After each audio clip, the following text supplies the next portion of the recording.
L'interview J-1, votre invité Yael Gauze ce soir, député La France Insoumise du Nord. Bonsoir Adrien Quatennens. Bonsoir. En direct de France Bleu à Lille, justement. Question très simple, pourquoi vous ne siégez pas ce soir à l'Assemblée ? Il va y avoir un bon débat pourtant, puisque les marcheurs déposent une résolution pour que vous ne puissiez plus contester la présence du drapeau européen au Parlement.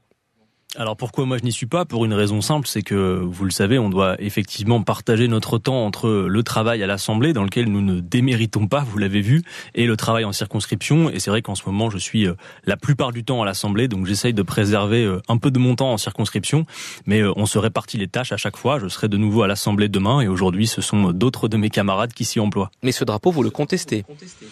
Alors, on va pas essentialiser la question du drapeau. Nous, ce que nous disons, en réalité, c'est que la majorité s'évertue d'imposer des symboles. Finalement, c'est une méthode couée. Nous, ce que nous disons, c'est que imposer ces symboles ne retire en rien le fait que ce drapeau, notamment, est assis sur un socle qui est bancal. C'est bien le problème.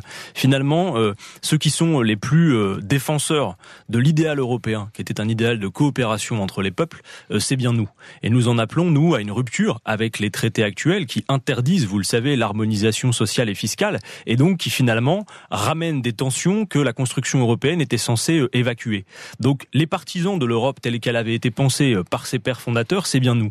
Et ceux qui s'emploient à imposer le drapeau ou d'autres symboles, simplement dans l'idée que, en étant comme ça ostensible, on va réussir à imposer de force une Europe qui manifestement reçoit bien souvent le rejet lorsqu'elle est interrogée de manière démocratique, ça pose problème. Nous voulons véritablement une refondation, et ça nécessite y compris un rapport de force par rapport à la question des traités. Juncker avait dit récemment qu'il n'y avait pas de démocratie possible en dehors des traités européens. Nous posons la question de savoir s'il peut y avoir une démocratie à l'intérieur des traités européens. D'ailleurs, à propos d'Europe, le glyphosate, l'Europe dit 5 ans. Emmanuel Macron répond interdiction d'ici 3 ans. Il n'est pas complètement soumis à Bruxelles ? On va voir comment le rapport de force s'instaure. Il est très clair que la France peut décider unilatéralement un certain nombre de choses. Elle n'est pas obligée de se tenir comme ça toujours en joue avec la question européenne. Sur la décision qui a été prise, nous souhaitons effectivement qu'Emmanuel Macron soit ferme, parce que maintenant on le sait, le glyphosate est un danger. Il est un danger à la fois pour les personnes qui consomment en bout de chaîne, mais il est un danger aussi pour les agriculteurs qui l'emploient. Alors bien évidemment, il faut aider à cette transition. Ça fait partie finalement du modèle économique qu'il faut repenser. Ça montre bien qu'on ne peut pas avoir simplement des ajustements à la marge, puisque les agriculteurs aujourd'hui nous disent qu'ils sont bien souvent dépendants du glyphosate, pour la raison que, y compris les parcelles sont celles d'une agriculture productiviste, industrielle. Nous nous en appelons à une agriculture paysanne qui se rapproche des consommateurs et qui permette d'éviter qu'on empoisonne tout le monde, parce que là c'est ce qu'on est en train de faire. Alors Adrien Quatennens, à Lille, ce soir, à Paris, demain, Yael, sur les bancs de l'Assemblée, pour le vote sur les ordonnances. Oui, c'est le clap de fin sur la réforme du Code du travail, et vous voterez contre, mais ça ne changera rien. Est-ce que vous vous dites tout ça pour ça ? Pas exactement. Alors, c'est clair que nous allons voter contre, et vraisemblablement, au vu du rapport de force qu'il y a à l'Assemblée nationale, ça n'aura pas de prise sur l'issue du scrutin de demain. On a vu même cet après-midi, j'ai vu ça en commission des affaires sociales, qu'un amendement défendu par mon collègue Jean-Hugues Ratenon n'avait même pas été voté. En tout cas, au départ, on l'avait pas fait voter parce qu'ils s'habituent tellement finalement à voter en cadence contre toutes nos propositions que finalement ils en oublient même parfois de faire voter nos amendements. Donc c'est clair que il y a un rapport de force qui est écrasant. Maintenant, vous noterez quand même que Emmanuel Macron avait essayé de passer inaperçu sur cette affaire.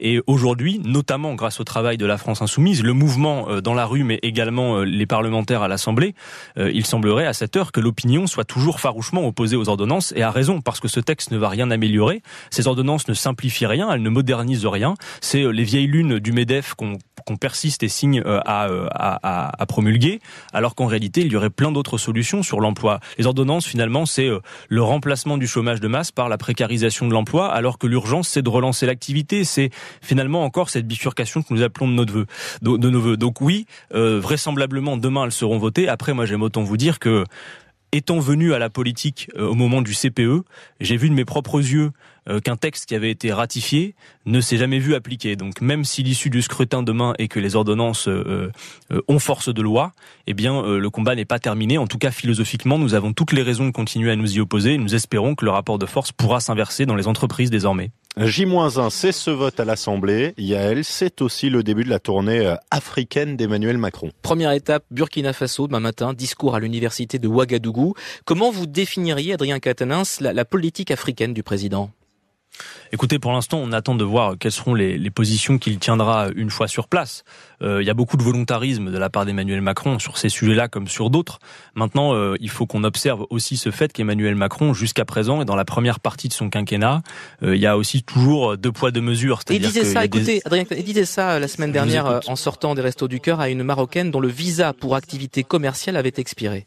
Je ne peux pas donner des papiers à tous les gens qui n'en ont pas. Sinon, comment je fais après? Mais si vous n'êtes pas en danger, etc., il faut retourner dans votre pays.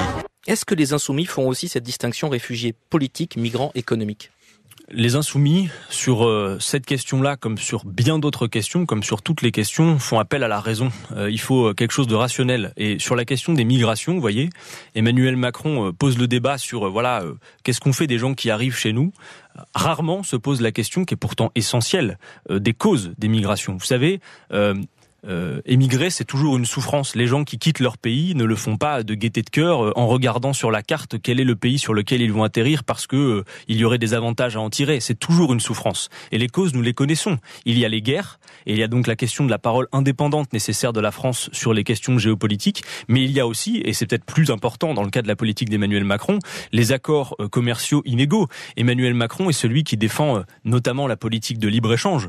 Or, qu'est-ce que le libre-échange, sinon d'organiser une économie à l'export qui produit notamment cet effet que pour plein de pays, eh bien vous ruinez leur capacité de se développer. Et la France est en capacité, comme vous le dites, de régulariser tous les sans-papiers qui travaillent sur notre territoire. Ça, vous le pensez, vous le dites. Moi, ce que je dis, vous faites bien de le préciser parce que ma position avait été caricaturée. Moi, clairement, ce que je dis, c'est que, attendez, les personnes qui travaillent sur le territoire national, évidemment qu'il faut leur donner les papiers. Nous sommes des gens civilisés. 400 000 personnes, Bah oui, et vous savez que c'est à peine 1% qui sont régularisés chaque année parmi les gens qui travaillent sur notre territoire. Donc ce n'est vraiment pas grand-chose et je pense que la France pourrait faire mieux. Après, je vous redis, pour moi, la question est d'abord celle du traitement des causes, les causes économiques, les causes géopolitiques. Et une fois que les gens se présentent à nos portes, bien évidemment, une fois qu'on a traité les causes, les gens qui se présentent à nos portes, il faut se comporter en être humain. Peut-on supporter que la Méditerranée soit devenue le cimetière qu'on connaît désormais? Pour moi, c'est insupportable. Merci Adrien Quatennens. En direct des locaux de France Bleu Nord à Lille. Merci Yael Gauze.